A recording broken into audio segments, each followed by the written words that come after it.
Halo gengs, balik lagi dengan saya admin Postal Capital.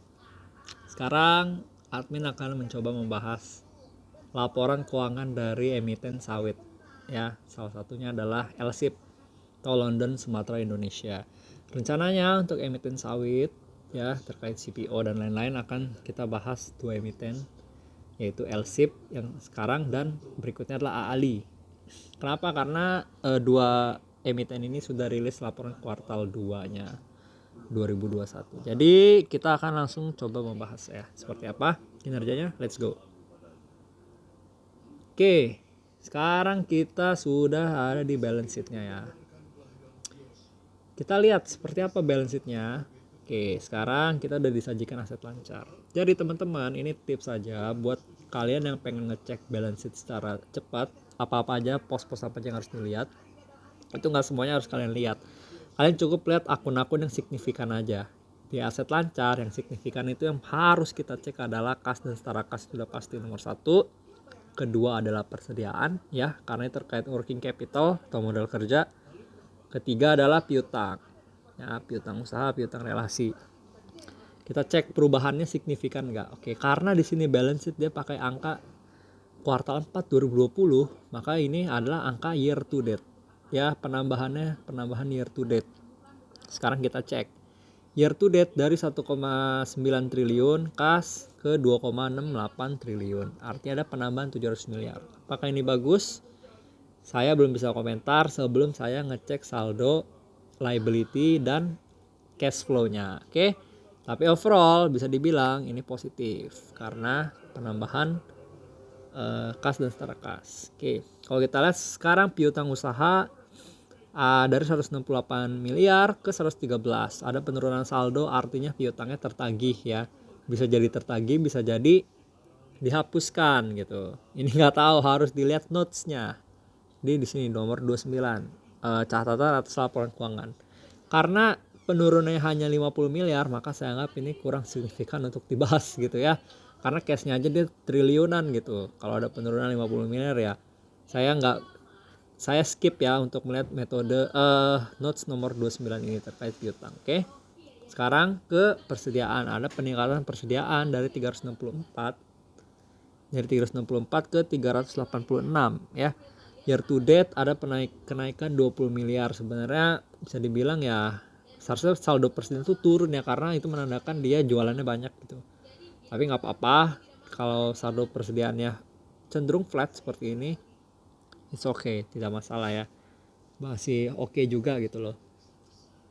Sekarang didapat saldo total aset lancar 3,6 triliun. Oke, sekarang kita masuk ke total aset tidak lancar ya, atau fixed asset ya. Tipikal perusahaan komoditas memang pasti dia besarnya di saldo sini ya, aset tetap gitu loh. Untuk aset tidak lancarnya, aset tetapnya juga nggak terlalu signifikan, turun 40 miliar ya, pada penurunan saldo 40 miliar, jadi kurang menarik untuk dicermati. Kita bisa anggap itu flat gitu loh. Oke. Sekarang kita langsung ke total liability jangka pendek atau ke total liabilitas. Nah, ini harus diperhatiin teman-teman ya. Ada peningkatan saldo sebesar 200 miliar. Padahal tadi cashnya naik berapa nih? 1,9 ke 2,6. Nambah 700 kan?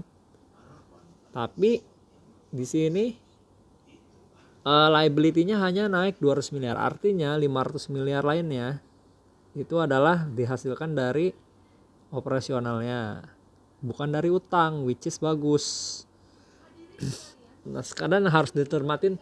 Saya nggak perlu bahas pos-pos liability jangka pendek, langsung lihat aja total liability-nya 1,8 T dibandingkan dengan cash LSIP 2,6 T. Artinya cukup dengan cashnya aja si LSIP ini bisa ngelunasin semua utang perusahaannya. Ini adalah salah satu contoh perusahaan yang sangat liquid ya, anti bangkrut, anti default gitu. Karena yang bikin bangkrut perusahaan itu apa? Bukan karena dia rugi, bukan karena dia ekuitas minus dan lain-lain, tapi karena apa? Karena utang. Ya, ekuitas minus juga karena utangnya kegedean gitu. Dia bisa rugi juga bikin ekuitas minus dan utangnya gede ya, karena utang gitu loh. Jadi kalau misalnya liability-nya hanya 1,8 T tapi cash-nya 2,6 T, tuh ciri-ciri perusahaan sehat. Oke, minimal nggak bangkrut lah gitu ya. Nah, sekarang saldo ekuitas ya, total ekuitas. Yang harus dicermati itu ini saldo laba atau return earning. Kenapa? Karena 4 pos di sini ini kecenderungannya tidak berulang atau situasional aja berulangnya. Kalau kayak modal ditempatkan, ini saldo muncul ketika perusahaan itu baru didirikan ya. Modal store awal, kontribusi awal.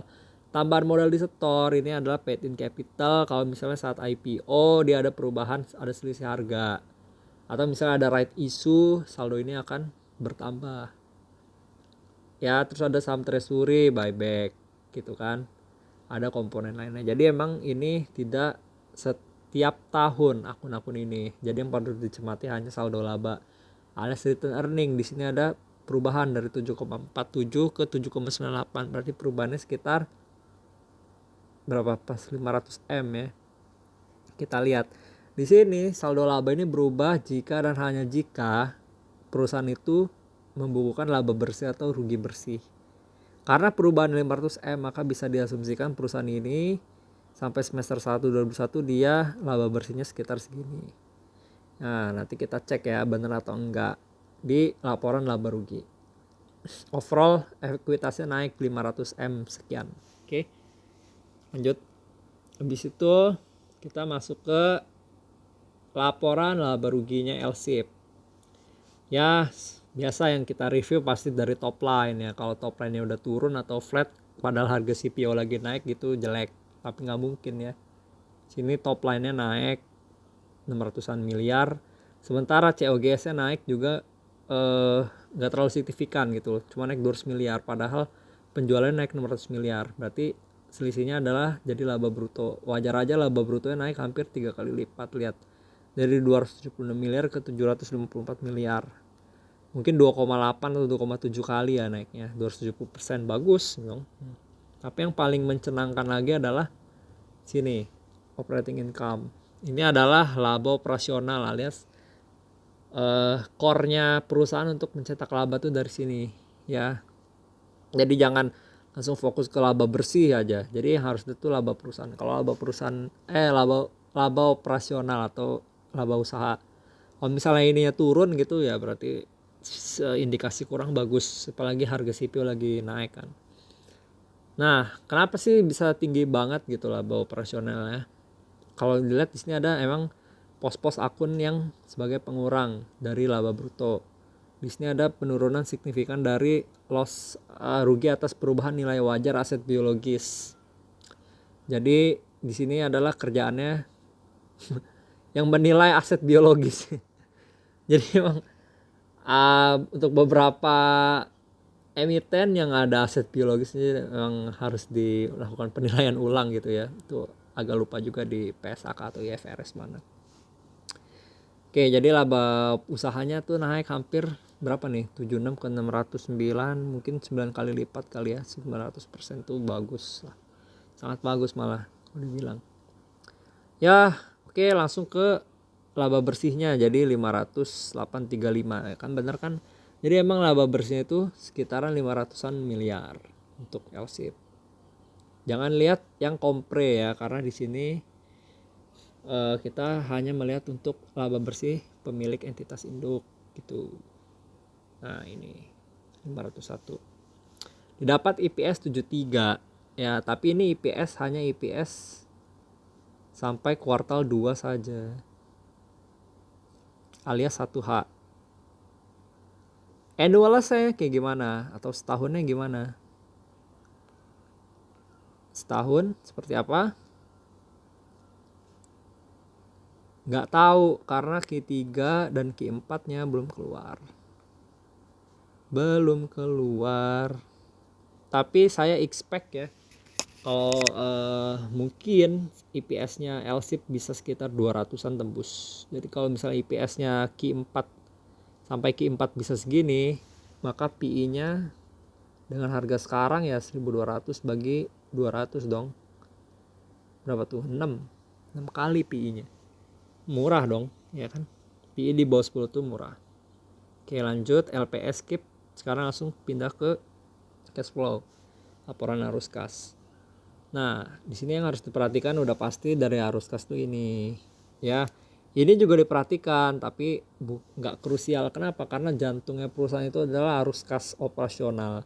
Kalau misalnya ininya aja udah negatif, berarti artinya perusahaan itu bleeding, alias kasnya terus-terusan berkurang. Mau nggak mau ditutupnya pakai apa? Pakai ini, pendanaan ya, dari utang, narik utang. Nah, overall kalau kita lihat di sini dia state 6M20, 6M21. Berarti year on year. Nah, year on year operating cash flow-nya naik 200 miliar dari 642 ke 853. Padahal tahun segini 6M ya, semester 1 2020 itu seingat Poncap harga CPO belum setinggi sekarang, tapi dia masih bisa membukukan positif operating cash flow, bagus berarti ya. Oke, lanjutin investing ya. Untuk arus kas investing di sini ada saldo capex alias belanja modal turun dari 174 miliar ke 137 miliar. Artinya apa? Belanja modal turun, kurang bagus. Kenapa? Karena perusahaannya nggak expand gitu. Dia nggak jor-joran lah untuk beli belanja modal ya, beli aset tetap dan lain-lain. Ya kayak gitu. Padahal sangat disayangkan sebetulnya, cashnya banyak ya, cuma nggak apa-apa. Misalnya mau dipakai buat buyback juga bisa. Sekarang yang paling gokil adalah saldo pendanaan. Kita lihat di sini saldo pendanaannya minus 2.610 karena dia bayar sewa. Terus dibandingkan tahun lalu yang dia bayar sewa juga, terus ada memberikan pinjaman sama ada bunga pinjaman nih. Dan yang paling mencenangkan adalah ternyata dia sama sekali nggak narik utang sepanjang semester 1 2021. Yang artinya emiten LSIP ini hanya dengan operasionalnya aja itu sudah mencukupi kebutuhan kasnya tanpa harus narik utang. Ini langka banget loh perusahaan kayak gini. Kenapa? Karena banyak yang di sini perusahaan ya emang nggak satu industri, tapi ya sebut aja lah ada perusahaan di industri lain gitu kan. Dia di sini bleeding nih, ya minus negatif, tapi di sininya dia positif. Akhirnya kasnya nambah. Investor yang nggak cermat itu bilang kasnya nambah, bagus. Padahal DER-nya nambah juga teman-teman. DER-nya nambah juga, debt to equity ratio-nya naik juga gitu. Jadi buat apa cash flow kalau dipakai buat bayar utang doang gitu loh. Kalau ini dia nggak narik utang nih sepanjang semester 1 ini, bagus berarti ya. Dan ada kenaikan 710 miliar. Ini isinya dari mana? Dari sini. Lihat dia menghasilkan cash dari operasional dia baru setengah tahun atau 1 semester doang udah bisa ngasilin 710 M. Gokil gak sih? Bayangin kalau misalnya harga CPO stabil di 4.500 ringgit Malaysia ya. Ini 1 semester bisa segini sih, 1 tahun mungkin bisa 1 T kali ya. 10 tahun udah bisa ngasilin 10 T lah tuh. Kenyang kan? Iya. Tapi kita nggak tahu ya kan harga CPO mau menguat sampai kapan gitu. Oke, jadi cukup untuk laporan keuangannya. Sekarang saya mau nunjukin highlightnya ya, financial summary-nya dari perusahaan LSIP. Ini disadur dari web resmi. Nah, ini udah lebih enak nih teman-teman. Jadi isinya sama sih kayak laporan keuangan, cuman ini versi ringkasannya gitu. Sekarang kita langsung bahas ya. Top line ini udah naik 39%, bagus. Gross profit dari 18% ke 35% ya kan. Keren. Gross profit 35% tuh tinggi loh. Tinggi banget. Terus kalau kita lihat di sini ada operating profit 28% margin operating profitnya. Luar biasa. Terus kalau kita lihat net profit marginnya 23%. Dibandingkan ini 6%. Net profit margin 6%, ini 23, naik hampir 3 kali lipat. Operating profit margin juga cuma 5%. Ini bisa 28%. Gross profit margin dari 18% ke 35%. Nah, yang harus dicermati ya teman-teman. Di sini gross profit margin 35%, operating profit margin 28%. Berarti 7% itu sisanya operating expense. Nggak banyak operating expense-nya itu. 7% doang itu kecil, berarti bagus ya, efisien perusahaannya. Dan attributable profit margin itu 23%. 23%, 5% doang berarti ya bayar tax dan lain-lain. Bagus lah. Keren. Kayak EBITDA margin 37% nya bagus. Nah, ini EBITDA ini penting ya. Jadi ini buat metode perhitungan DCF karena salah satunya yang digunakan adalah free cash flow itu dari EBITDA. Makanya kita selalu lihat saldo EBITDA. Oke.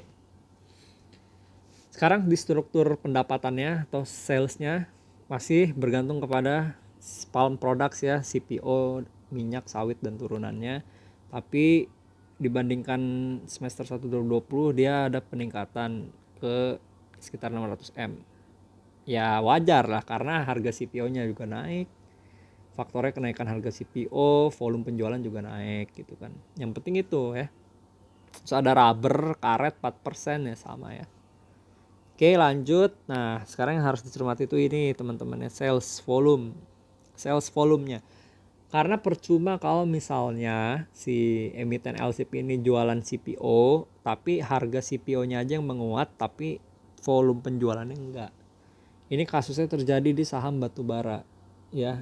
Kenapa saham batubara harga udah naik tinggi, tapi kok sahamnya belum ngikut gitu?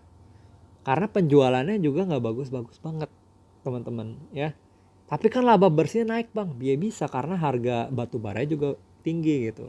Tapi buat apa harga batubara tinggi tapi volume penjualannya turun gitu. Biasanya dia jual 50 juta ton, sekarang cuma jual 40 juta gitu. Ya kalau pengali harganya itu tinggi ya bisa jadi untung gitu. Tapi kan sebenarnya yang bagus itu adalah diiringi oleh volume penjualan yang juga meningkat.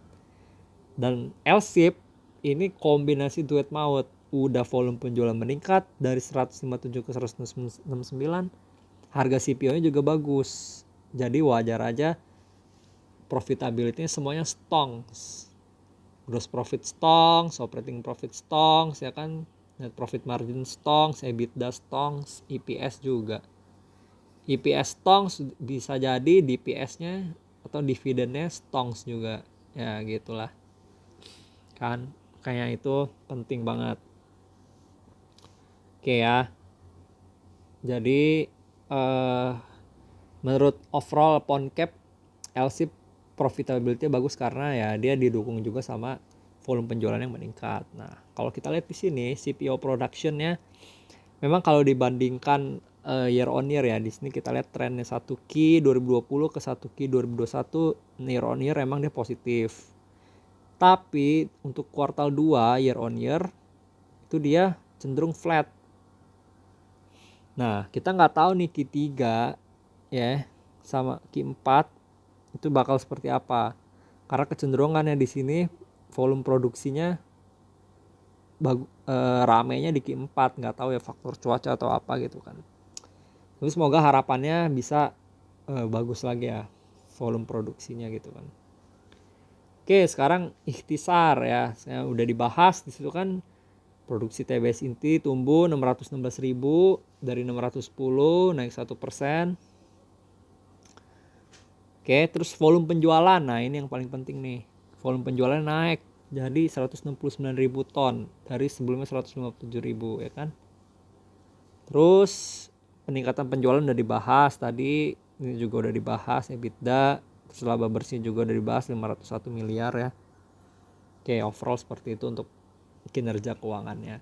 Kalau dari Ponsel Capital sih menilai ini perusahaan bagus super karena mendapatkan momentum CPO yang lagi bagus. Pokoknya emang komoditas emiten komoditas 2021 ini kayaknya bakalan seksi sih.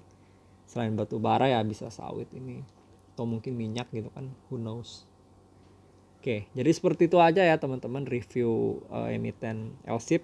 Ntar kita coba bahas AALI ya untuk kesempatan berikutnya.